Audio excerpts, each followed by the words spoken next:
દિયોદર તાલુકાના સોની ખાતે શ્રી ભૈરવદાદાનો ત્રિદિવસીય પ્રાણ પ્રતિષ્ઠા મહોત્સવ ઉજવાયો।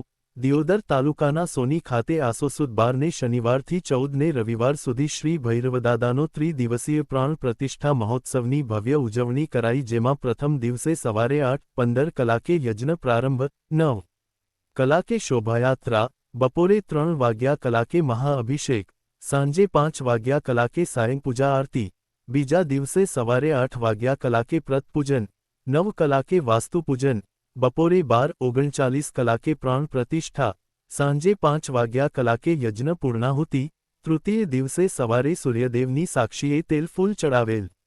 આ પાવન પ્રસંગે ભુંજોર દિનેશભાઈ રમાભાઈના યજમાનપદે શાસ્ત્રીજી ધીરજકુમાર વ્યાસના મુખાવિંદે શાસ્ત્રોક્ત વિધિવિધાનથી મંત્રોચ્ચાર સાથે પૂજારી દિનેશવન ગૌસ્વામી સહિત દાતાઓની ઉપસ્થિતિમાં યજ્ઞ યોજાયો હતો। આ અનેરા અવસરે મૂર્તિના દાતા જયેશભાઈ પ્રજાપતિ, ધજાદંડના દાતા બાબુભાઈ ભેદરુ, પ્રથમ દિવસે ભાગ્યોદય કોલ્ડ સ્ટોરેજ ભીલડી અને દ્વિતીય દિવસે પરાગભાઈ પ્રજાપતિ તરફથી ભોજન પ્રસાદ આપવામાં આવ્યો હતો।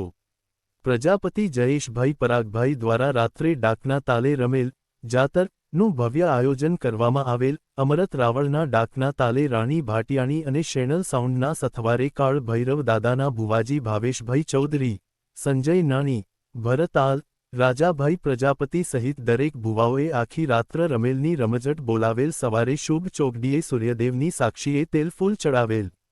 ત્યારે શ્રી ઉત્તર ગુજરાત પ્રજાપતિ કેળવણી મંડળ પાટણના પ્રમુખ શાંતિલાલ પ્રજાપતિ, શ્રી કાંકરેજી હિંદવાણી પરગણા પ્રજાપતિ સમાજના પ્રમુખ અંડાભાઈ પ્રજાપતિ, સમાલ પરગણા પ્રજાપતિ સમાજના પ્રમુખ વીરચંદભાઈ પ્રજાપતિ, સાહિત્યકાર સુરેશભાઈ ઓઝા સહિત વિશાળ સંખ્યામાં ભાવિક ભક્તોએ દર્શનનો લાભ લીધો હતો। રિપોર્ટ અલ્પેશ ગોસ્વામી, નટવર કે પ્રજાપતિ, થરા।